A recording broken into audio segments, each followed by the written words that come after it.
Welcome to Apple Insider, everybody. It is Andrew here, and this is the 2020 27-inch iMac. This is the base configuration, but do not worry because we have many more comparisons coming down the line with the high-end configurations as well. But to start, let's compare this new 27-inch iMac with previous generation 2019 iMac 5K. So the same base models compared, both starting at $1,800. The ports here are the same, as is the Wi-Fi. No Wi-Fi 6 for either model, but the new model does have Bluetooth 5.0.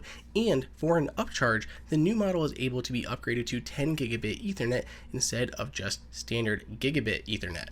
One of the most asked questions in our initial kind of announcement video of the new 27-inch iMac was whether or not there was user replaceable RAM. And good news, it is absolutely user replaceable. Same as before, you just remove the socket there, and then inside you'll see the two RAM slots. You can remove those very easily and install your own. By default, this still starts off at 8 gigs, which I feel is very paltry at this point in time, but it can be upgraded to 128. That was the same on the previous generation as well. It starts at 8, can go all the way up to 128. One big change though is the new models are now shipping with SSDs by default, where prior generations came with a Fusion drive which could be upgraded to an SSD. Previous generations capped out at a 2 terabyte SSD, though this can be configured up to 8 terabytes, but comes with 256 gigs of SSD storage by default. If it is not obvious from all of our B-roll shots here, there is a very similar design. It is the same design as prior generations that has been around for quite some time. And I know a lot of people are tired of it, especially the large, chunky bezels. People are really looking for a new option when it comes to the design of these things. And we believe that Apple will be moving to a new design with the own Apple Silicon-based iMacs, which should be coming within the next 2 years at most. But Apple still did make some changes here. For example, you have the nano etched glass option for an extra $500.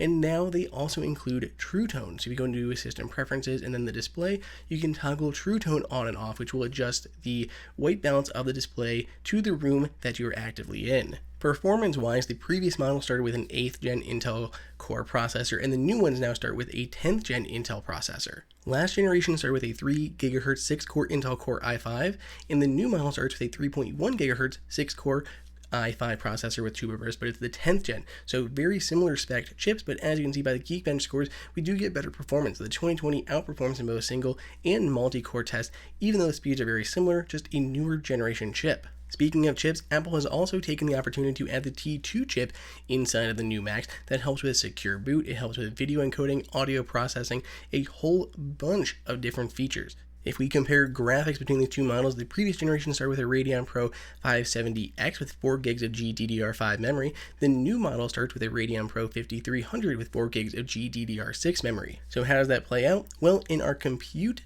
benchmark using Geekbench with Metal turned on, our base 2020 model got a 36,330, which is roughly 20% better than the 29,597 that our prior generation scored. Of course, Geekbench is not the end-all be-all. We will continue to do more benchmarks both for processing power as well as graphics in our full review coming soon.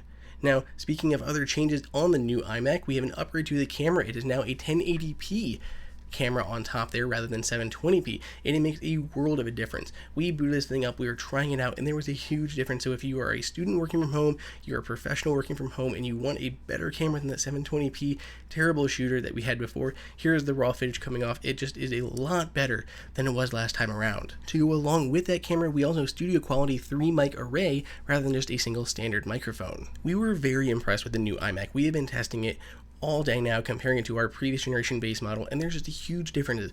Everything we've outlined so far, there's also support for invoking Siri just with those keywords, and the ability to run up to 2 6K displays at 60 Hz. As possibly the last 27-inch Intel iMac, this is one heck of an upgrade. Grab yours at the link down below in the description, and stay tuned for more coverage.